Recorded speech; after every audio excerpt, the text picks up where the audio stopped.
inversa. Alguma coisa é inversamente proporcional à outra. Significa que, se uma quantidade depende de uma outra, de uma forma inversamente proporcional, quando uma quantidade duplica, a outra cai a metade. Quando uma triplica, a outra cai a 1/3. Quando uma fica 10 vezes maior, a outra fica 10 vezes menor. Tá? Esse mesmo exemplo aqui do carro, tá? Com velocidade constante. Digamos que você quer fazer uma viagem e você quer percorrer uma distância de, digamos, 400 km. Se você fizer essa viagem mantendo o carro com velocidade constante, velocidade de 80 km por hora significa em cada hora o carro percorre 80 km. Tá? Ó, em 400 km cabe 80 5 vezes. 5 vezes 80, 400. Então o carro vai levar 5 horas.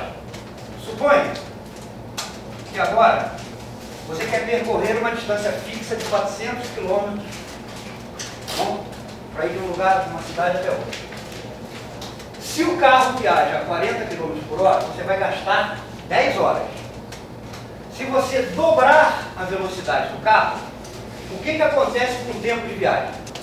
Qual é a relação que há entre 5 e 10? Tem a metade. Quando a velocidade dobra, o tempo cai a metade. Não apenas diminui, cai a metade. Tá certo?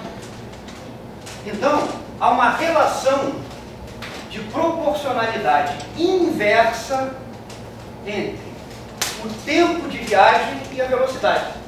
Quanto maior a velocidade, mais curto o tempo de viagem.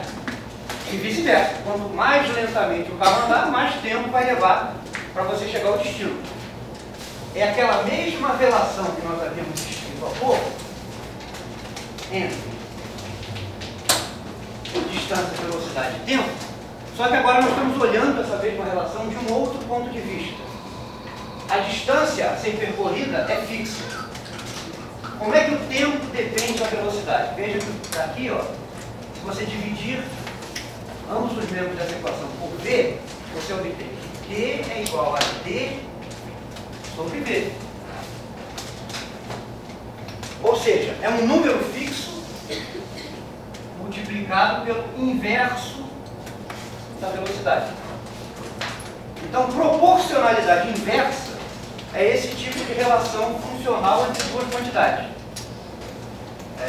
Em geral, y é inversamente proporcional